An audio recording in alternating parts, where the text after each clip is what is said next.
Hi, everyone. Welcome back to our channel at VitalityVortex Today. We're going to talk about a condition that you might have heard of, but might not know much about: Bell's palsy. It's a condition that causes sudden, temporary weakness or paralysis of the muscles on one side of your face. But don't worry, we're here to break it all down for you in an easy-to-understand way. Let's dive in. Bell's palsy is a condition that causes sudden, temporary weakness or paralysis of the muscles on one side of the face. It's named after Sir Charles Bell, the doctor who first described it. While it can be alarming, most people recover fully. This guide will help you understand what Bell's palsy is, its causes, symptoms, treatment options, and what to expect during recovery. Let's talk about understanding the facial nerve. The facial nerve, also known as the seventh cranial nerve, controls the muscles we use to make facial expressions. It also plays a role in taste, tears, and saliva. The nerve starts in the brain and travels through a narrow area in the skull, which makes it vulnerable to inflammation and swelling. How common is Bell's palsy?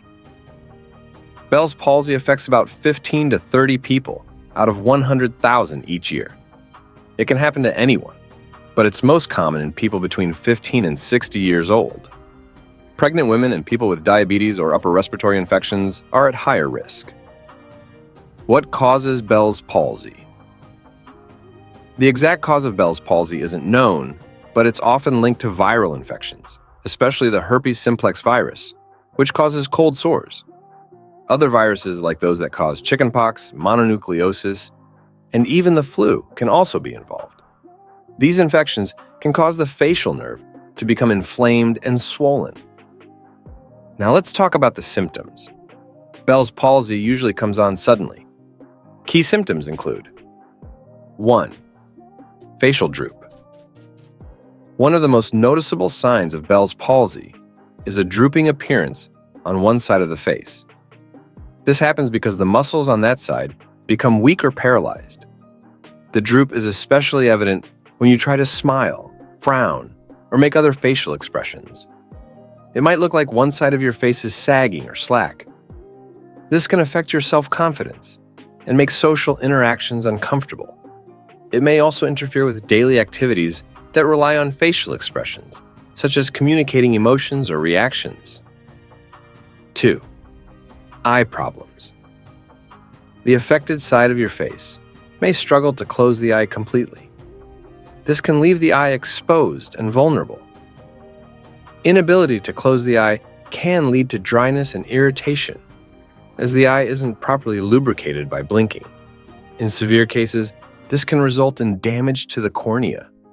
You might need to use eye drops frequently to keep the eye moist and wear an eye patch, especially at night, to protect it from injury. 3. Taste changes. Bell's palsy can affect the nerves that control taste on the front part of the tongue. This might cause food to taste bland or different, particularly on the side of the tongue, affected by the nerve weakness. Altered taste can affect your enjoyment of food and meals, potentially leading to changes in appetite or eating habits. 4. Sound sensitivity. Known as hyperacusis, this symptom causes sounds to seem louder than usual in one ear. Everyday noises might become uncomfortable or even painful, making it difficult to tolerate normal environments.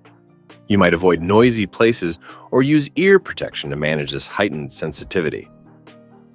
5. Pain. Some people experience pain around the jaw or behind the ear on the affected side. This pain can precede or accompany the onset of facial paralysis. The pain can be sharp or aching and may contribute to the overall discomfort and anxiety associated with Bell's palsy. Pain can interfere with activities that involve facial movements, such as eating, talking, or brushing your teeth. 6. Drooling. Due to weakened muscle control around the mouth, drooling can occur. This can be embarrassing and socially awkward, as well as inconvenient, requiring frequent wiping or using napkins. Difficulty controlling saliva can affect speaking and eating, and you might need to adopt strategies to manage drooling effectively. So, how is Bell's palsy diagnosed? Doctors and clinical providers diagnose Bell's palsy mainly by looking at your symptoms and ruling out other conditions. They might ask about your symptoms, when they started and how they've changed. Physical exam. Check your facial muscles, rule out other causes. Sometimes, tests like blood tests, MRI, or CT scans are needed to exclude other problems, like stroke or Lyme disease. What else could it be? What other conditions that may present like a Bell's palsy? Several conditions can look like Bell's palsy, so it's important for doctors to rule out such as stroke. Usually involves other symptoms like weakness in an arm or leg. Lyme disease can cause facial paralysis and is linked to tick bites. Ramsay-Hunt syndrome, caused by the chickenpox virus and includes a painful rash. Tumors. Growths near the facial nerve can cause similar symptoms. Guillain-Barré syndrome, a condition that can cause paralysis throughout the body. How is Bell's palsy treated? When diagnosed with Bell's palsy, the primary goal of treatment is to reduce symptoms, prevent complications, and speed up recovery. Here's a detailed look at the main treatment options. Steroids.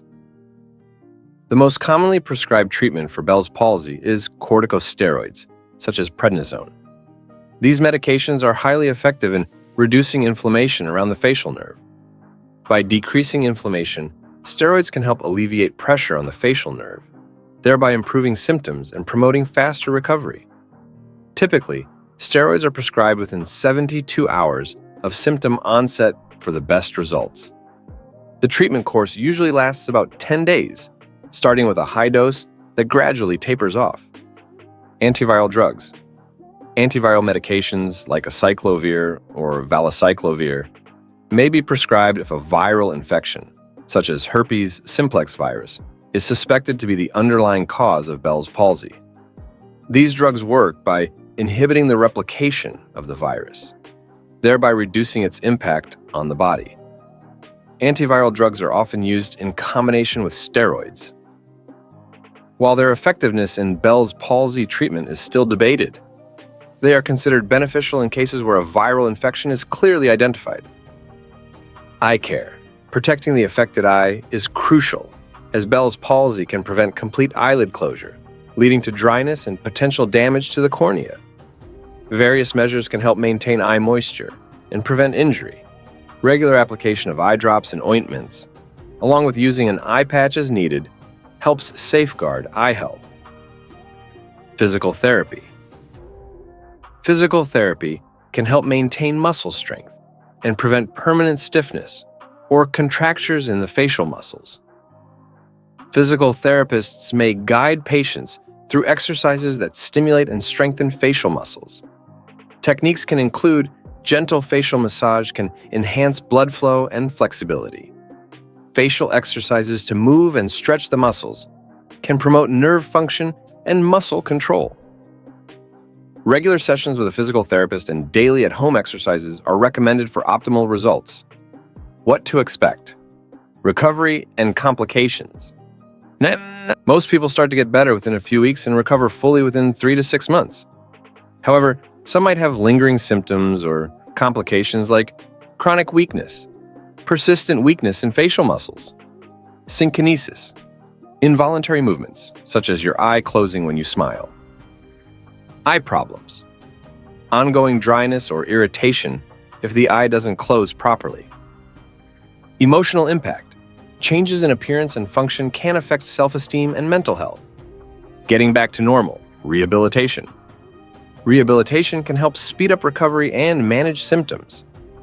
Facial exercises to improve muscle strength and coordination. Biofeedback therapy. Using sensors to provide feedback on muscle activity. Speech therapy. If facial weakness affects your speech. Counseling to address emotional and psychological challenges. The emotional impact. The impact of Bell's palsy can be profound, affecting self-esteem, social interactions, and overall mental health. Recognizing these challenges and seeking appropriate support can make a significant difference in managing the emotional aspects of the condition.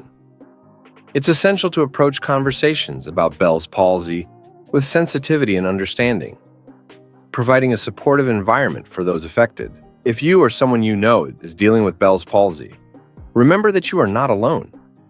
Seeking support and understanding the emotional and physical impacts of this condition can make a significant difference in the recovery process.